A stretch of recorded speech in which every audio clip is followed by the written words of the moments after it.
दोस्तों नमस्कार। आप सबका स्वागत है मेरे यूट्यूब चैनल परीक्षा गुरु पर। मैं विपिन मिश्रा। आज हम लोग चूँकि देख रहे हैं कोरोना का दौर चल रहा है, इस वजह से जैसी संभावना है और जैसी स्थितियां देखी जा रही हैं, उस वजह से ये अनुमान लगाया जा रहा है कि यूपी पीसीएस की जो 13 जून को संभावित परीक्षा है वो हो सकता है बढ़ जाए। और लेकिन ये उम्मीद की जा रही है कि जो आरओ की 1 अगस्त की आपकी परीक्षा है वो विधिवत समय पे ही होनी चाहिए। तो इस वजह से मेरा प्रयास है कि हम लोग हिंदी पर भी काम करते चलें, क्योंकि आरओ के एग्ज़ाम में हिंदी का बहुत ही अहम रोल रहता है। मेरे साथ में बहुत से ऐसे स्टूडेंट्स जुड़े हुए हैं जो हिंदी में 55-60 मारते हैं। जीएस अगर उनका डाउन रहता है फिर भी आरओ में उनका प्री में सिलेक्शन लेते हैं और वो हिंदी की वजह से मेंस में भी अच्छा परफॉर्म करते हैं, या बहुत लोगों ने सिलेक्शन भी लिया। तो इसी दृष्टि से मैंने हिंदी की सीरीज़ शुरू की है और आज का जो सीरीज़ का फर्स्ट पार्ट है वो है वाक्यांशों के लिए एक शब्द। तो देखते हैं कौन कौन से शब्द अपने वाक्यांशों के लिए बहुत इम्पोर्टेंट है परीक्षा की दृष्टि से। तो उनमें मैंने कुछ शब्दों को शामिल किया है। जैसे यहाँ पर पहला शब्द है जिसका भाषा द्वारा वर्णन असंभव हो, यानी जिसका भाषा द्वारा वर्णन नहीं किया जा सकता उसको क्या कहेंगे? अनिर्वचनीय। जिसका निर्वचन नहीं किया जिसके। अब निर्वचन कैसे बना, अनिर्वचनीय कैसे बना शब्द? आप इसके रूट टर्म पर जाने की कोशिश करिए। शब्द होता है वचन, ठीक है। वचन मतलब होता है बोला गया वाक्य, ठीक है। और इसी में जब निर्वचन यानी जब उसका वचन न किया जा सके, निर्वचन हो, ठीक है। और उसके बाद जब अनिर्वचन यानी जिसका असंभव है बोलना, तो उसको क्या कहेंगे? अनिर्वचनीय। फिर अत्यधिक बढ़ा चढ़ाकर कही गई बात, वो क्या है? अतिशयोक्ति, अतिशयोक्ति। आप याद रखेंगे इस टर्म को। अगला है सबसे आगे रहने वाला अग्र, क्या है? अग्रणी। तो अग्रणी क्या होता है? यानी इसका अग्रणी कैसे बना? अग्र मतलब सबसे आगे, और गणनीय यानी गणना से जुड़ा हुआ है। तो अग्रणी यानी जिसकी सबसे आगे, मैं आपको समझने के लिए बता रहा हूँ, जिसकी सबसे आगे गणना हो या जो सबसे आगे रहने वाला हो उसको अग्रणी बोलेंगे। ओके। अगला टर्म क्या है? अगला टर्म है जो पहले जन्मा हो उसको अग्रज। इसको भी ऐसे समझने की कोशिश करेंगे कि अग्र मतलब आगे या पहले, और ज मतलब जन्मा। जहाँ भी लगेगा वो जन्मा के अर्थ में आता है, सिंगल जा का अर्थ। जैसे अंडज, अंडा से जन्मा हुआ, ठीक है। अनुज छोटा भाई, अग्रज बड़ा भाई। अनु मतलब पीछे होता है, अग्र मतलब आगे होता है। तो मैं आपको रटने वाली टेक्निक्स या ऐसी चीज़ें नहीं बता रहा हूँ कि जो है नहीं आप ये फार्मूला है आप उसको जो है रट जाइए और आपका जो है क्लियर हो जाएगा। इसलिए चूँकि एग्ज़ाम का जो वेरिएशंस है आप लोग देख रहे होंगे, नए नए शब्द शामिल करता है, तो आप शब्दों के रूट टर्म पर जाने की कोशिश करिएगा और उनको समझने की कोशिश करिएगा। ऐसे शब्द जो होते हैं खासकर हिंदी में वो लोग बहुत अच्छा परफॉर्म करते हैं जो केवल और केवल रटने पर ध्यान नहीं देते हैं, बल्कि उनका फोकस रहता है कि शब्दों के मूल व्युत्पत्ति पर जाए। अब जो आप शब्द के मूल व्युत्पत्ति पर जाने की कोशिश करेंगे, चाहे तत्सम तद्भव हो, वहाँ भी आप रूट टर्म पे जाकर पकड़ सकेंगे। चाहे आपका विलोम शब्द हो, वहाँ भी आप रूट टर्म पे जाकर के पकड़ सकेंगे। ऐसे जो भी शब्द रहते हैं तो आप उनको पकड़ सकेंगे रूट टर्म से जाकर के। तो नेक्स्ट क्या है? जो बाद में जन्मा हो, अभी हमने बताया बाद में। अनु मतलब पीछे, और ज मतलब जन्म लेने वाला, अनुज यानी पीछे जन्म लेने वाला। जो इंद्रियों के द्वारा न जाना जा सके, अगोचर। जो इंद्रियों के द्वारा न जाना जा सके, इसको कैसे हम लोग तोड़ेंगे शब्द को? अ मतलब नहीं के सेंस में हुआ, और अ मतलब नहीं के सेंस में, और प्लस गो मतलब क्या होता है? गो मतलब गाय भी होता है। गो का मतलब आप अगर पर्यायवाची पढ़ेंगे तो उसमें इंद्रियां भी होता है। अगोचर यानी जो इंद्रियों के साथ चलने वाला हो। गोचर उसको बोलते हैं जो इंद्रियों के साथ चलता है या इंद्रियों के साथ में रहता है, गोचर। और अगोचर जो इंद्रियों के द्वारा नहीं जाना जा सकता है, उसको क्या कहेंगे? अगोचर। आप लोग समझ गए होंगे। दोस्तों, मेरी कोशिश यही रहती है कि मैं हर एक शब्द को, हर एक टॉपिक को बहुत ही सहजता से आपको समझाने की कोशिश करूं, या उसको प्रयास करूं या समझाऊं। तो देखते हैं अगला क्या है शब्द अपने लिए। अगला शब्द है सीमा का अनुचित उल्लंघन। उसको क्या बोलते हैं? अतिक्रमण। इंग्लिश में क्या बोलेंगे? इंक्रोचमेंट। इंग्लिश में इंक्रोचमेंट। और अतिक्रमण क्या हुआ? अतिक्रमण से तो आप लोग सब वाकिफ़ होंगे। सीमा जो एक, मान लो ये लाइन दे दी गई है कि आपको, चाहे वो लाइन फिजिकल बाउंड्री हो सकती है, चाहे वो लाइन उसका लॉ की भी हो सकती है, रूल एंड ऑर्डर्स की भी होती है। तो उनसे जब आगे बढ़ते हैं, उनका जब अनुचित तरीके से उल्लंघन करते हैं, तो वो कहा जाता है अतिक्रमण। यानी क्रमण तो बर्दाश्त है, लेकिन आपने, क्रमण मतलब ट्रांजैक्शन, यहाँ से आप, क्रमण मतलब एक तरफ से दूसरी तरफ बढ़ना। लेकिन जब ये बढ़ना, ये क्रमण जो है, लेकिन जब ये ज़्यादा बढ़ जाता है, यानी इस बाउंड्री तक पहुंच गया है, इनको क्रॉस कर देंगे, तो आप इसको क्या कहा जाएगा? अतिक्रमण। और अतिक्रमण का अर्थ क्या हुआ? सीमा का अनुचित उल्लंघन। Is it clear? अगला शब्द है किसी बात को अत्यधिक बढ़ा चढ़ाकर कहना। ये देखो रिपीट हो गया, कोई बात नहीं, इसको आप लोग जो है याद रखिएगा। अतिशयोक्ति हो गया। जो व्यक्ति, अगला है जो व्यतीत हो गया हो, तो उसको क्या कहेंगे? अतीत। यानी जो समय जा चुका हो, उसको क्या कहेंगे? अतीत। इसको आपको रटना पड़ेगा। अगला है जिसको त्यागा न जा सके। तो शब्द क्या है यहाँ पर? त्याग। ठीक है, शब्द क्या है? त्याग। इसी से जो त्यागा जाए उसे क्या बोलेंगे? त्याज्य। जिसको त्यागा जा सके उसको क्या बोलेंगे? त्याज्य। और लेकिन जो कह रहा है, इसके साथ में इसने शब्द लगा दिया न। जब यहाँ पर आया न, तो यहाँ पर हम लगा देंगे पहले अ। यानी क्या हो जाएगा? अभी मैंने बताया था, छोटा अ जो होता है वो नकारात्मक संदर्भ में हमेशा प्रयुक्त होता है, और बड़ा आ होगा वो सकारात्मक संदर्भ में आ जाएगा। ठीक है, तो इसका क्या अर्थ हो गया? अत्याज्य। जिसका जिसका त्याग न किया जा सके, यानी उसको ग्रहण ही करना पड़ेगा। ओके। अगला है जिसके जिसके बराबर दूसरा न हो, उसको क्या कहेंगे? अद्वितीय। यहाँ पर भी देखिए, द्वितीय यानी दूसरा हो, द्वितीय मतलब दूसरा हो, इसके चूँकि अंडरस्टूड है इसके साथ में, तो और शब्द इन्होंने क्या लगा दिया? न हो, तो यहाँ पर अद्वितीय हो गया। क्या हो गया? अद्वितीय।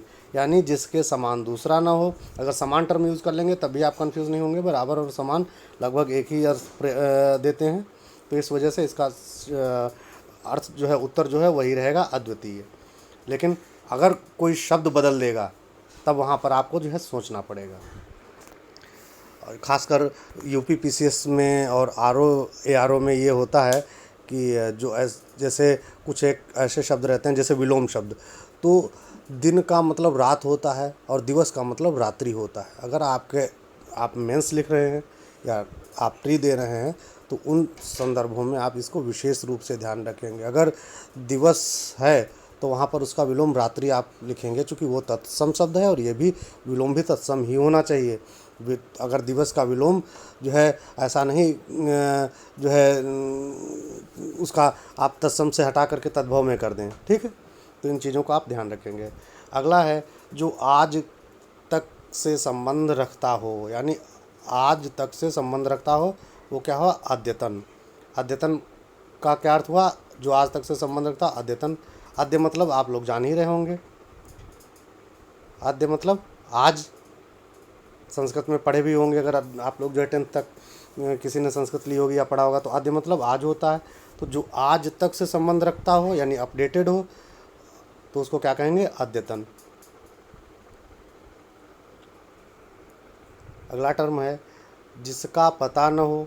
फिर वही मैंने आपको जो है एक टेक्निक बताई थी, या रूट टेक्निक चीज़ बताई थी कि पता हो यानी ज्ञात, जिसका पता न हो, न लगा दिया, उसके आगे हम पहले अज्ञात लगा देंगे। यानी पता हो तो क्या होगा? ज्ञात।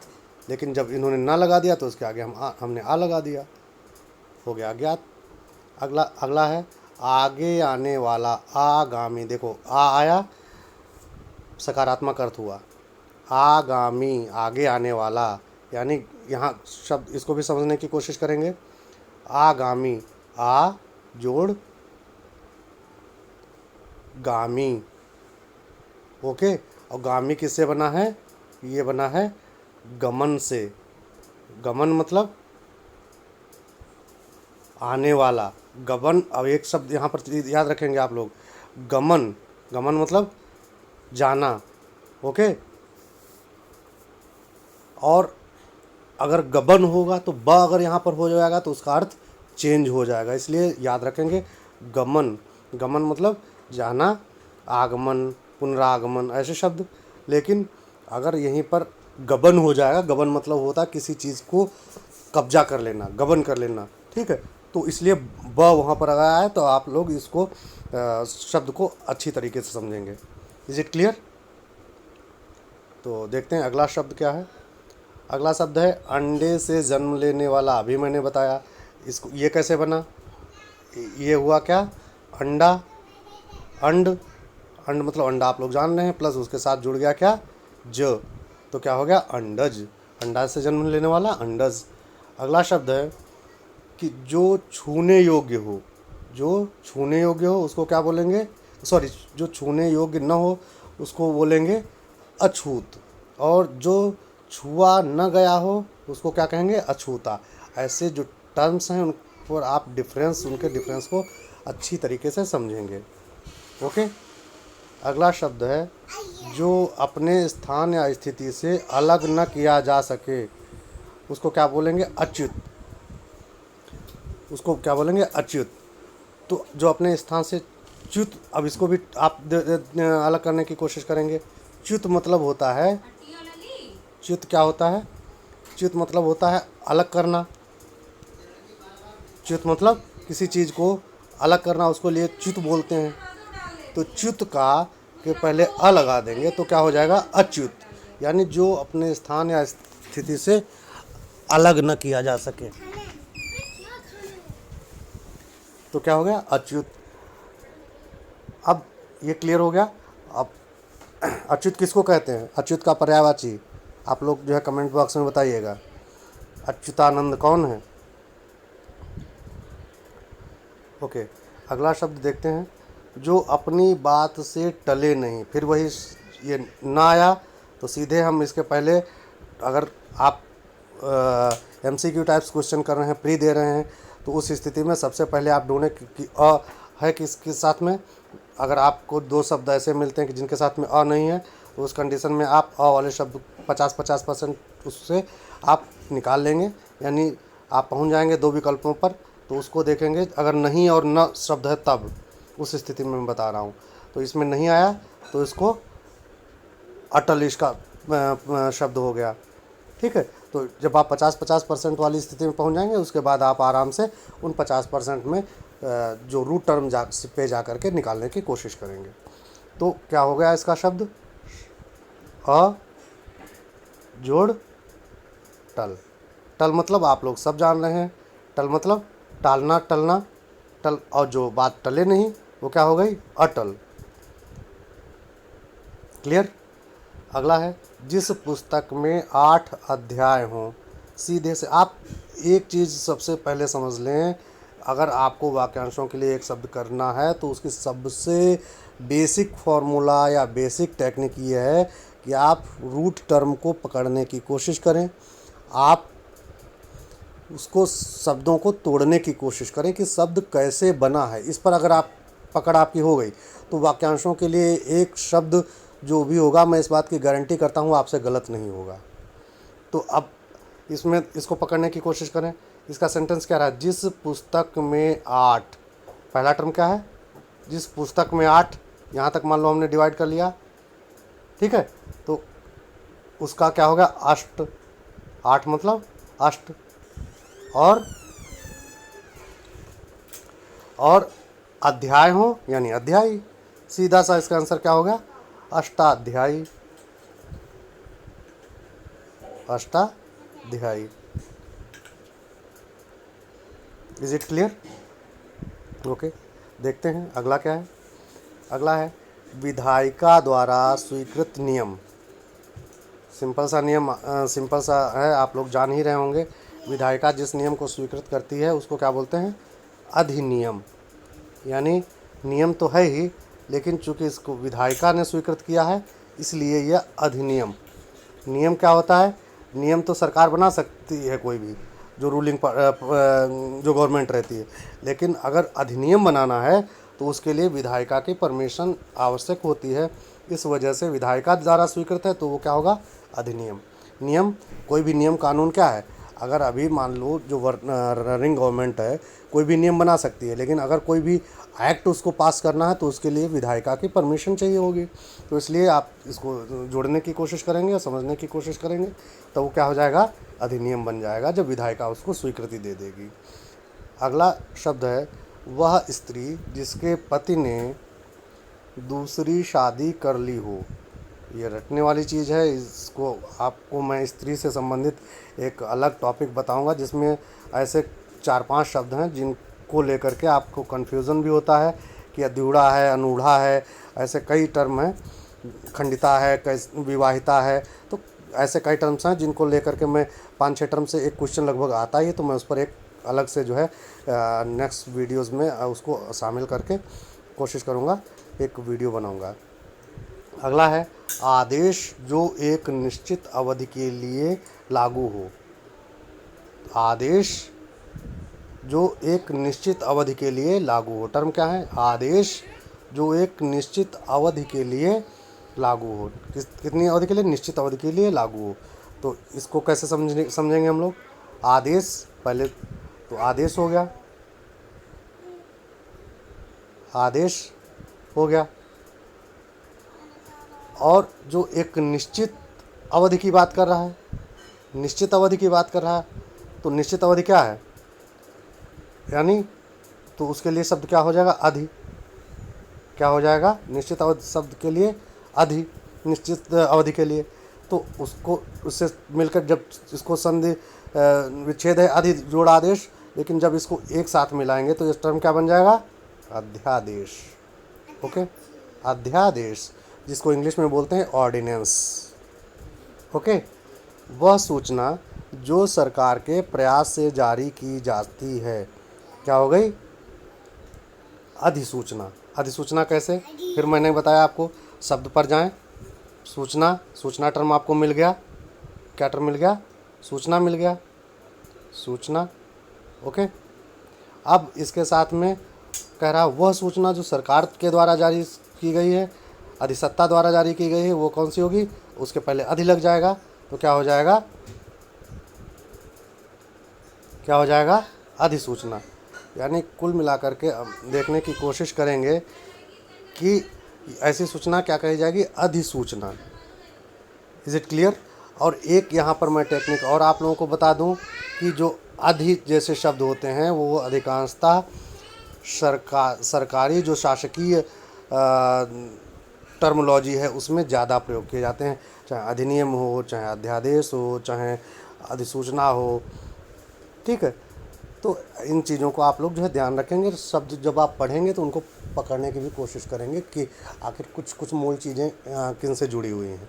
तो दोस्तों, मेरी कोशिश यही है कि मैंने जो है आपको इस वीडियो में बहुत ही बारीक तरीके से जो कॉन्सेप्ट्स थे उनके माध्यम से समझाया है।